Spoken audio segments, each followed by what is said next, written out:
여러분, 안녕하십니까? 자고 일어나는 재앙, 데일리 재앙 브리핑입니다. 여러분의 구독과 좋아요, 그리고 공유가 여러분의 주변을 바꿀 수 있습니다. 꼭 부탁드립니다.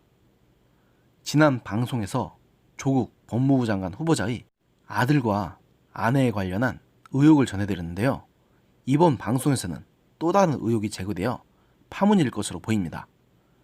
먼저 조 후보자 가족 전원의 사모펀드의 총 재산 규모보다 큰 74억 5,500만 원을 출자하기로 투자 약정을 한 것으로 드러났는데요. 15일 조 후보자에 대한 인사청문 요청안에 따르면 조 후보자의 아내, 딸 아들은 2017년 7월 31일 블루코어 밸류업 1호 사모투자합 자회사에 각각 67억 4,500만원, 3억 5,500만원, 3억 5,500만원을 출자를 약정했다고 합니다. 전체 금액 74억 5,500만원은 해당 사모펀드의 총 투자 약정금 100억 1,100만원의 74.4%에 달하는데요. 조 후보자 가족이 사모펀드 투자 약정을 한 시기는 조 후보자가 청와대 민정수석으로 임명되고 2달여 지난 시점입니다. 또 조 후보자의 재산을 보면 조 후보자의 부인이 블루코어 밸류업에 9억 5천만 원을, 자녀가 각각 5천만 원을 투자한 내역이 있습니다.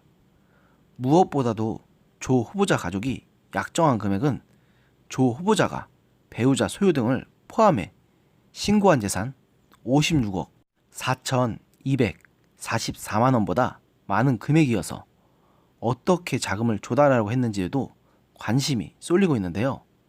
조 후보자는 지난 3월 공직자 재산 공개 당시 54억 7,645만 원을 신고했으나 이번에는 1억 6,599만 원이 늘어난 56억 4,244만 원을 신고했습니다.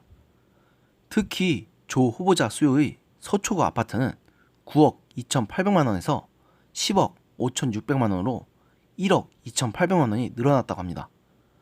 와, 진짜 이번 정부에서는 다들 투자에 귀재들만 모인 것 같습니다. 지난번에 흑석동 건물을 사서 투기 의혹을 일으키고 사퇴한 김의겸 전 대변인도 그렇고 소득주도 성장을 주장해놓고는 정작 자기 재산을 증식시킨 장하성 전 정책시장도 그렇고 조국 후보자도 이번 정부의 핵심 인사답게 자기 재산 증식에는 참으로 기재인 것 같습니다. 어떻게 이런 사람들이 입으로는 사회 정의를 외칠 수가 있는 건지 참으로 의아하기도 하고요. 차라리 그런 말을 하지는 않았으면 이런 의혹이 터지더라도 그냥 그러려니 했을 텐데 말입니다. 여기서 조 후보자의 위장전입 의혹도 제기됐습니다.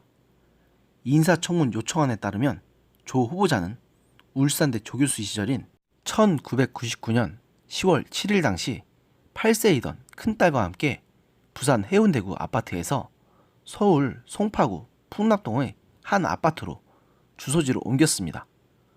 부인은 당시 3살이던 아들과 함께 기존의 부산 주소에 그대로 남겨두었습니다.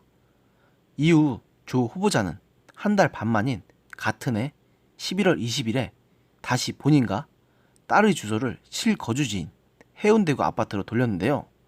이 때문에 조 후보자의 딸이 학교 배정을 고려해 위장전입을 한 게 아니냐는 의혹이 나왔습니다. 참 이거 보면 조국 후보자 이분은 어떻게 빠지는 곳이 없습니다. 논문 표절 의혹, 위장 전입 의혹, 부동산 투기 의혹, 병역 면탈 의혹까지 고위 공직자로서의 결격 사유를 아주 엄청나게 많이 충족하셨네요. 그런데도 이번 정부에서는 지금까지 그래왔던 것처럼 무슨 말이 나오던 간에 그냥 임명을 강행할 것이 뻔한 상황이니 더 답답할 뿐입니다. 뭐 이렇게 구린내 나는 분들이 이번 정부에서 이분뿐만이 아니기는 하지만요.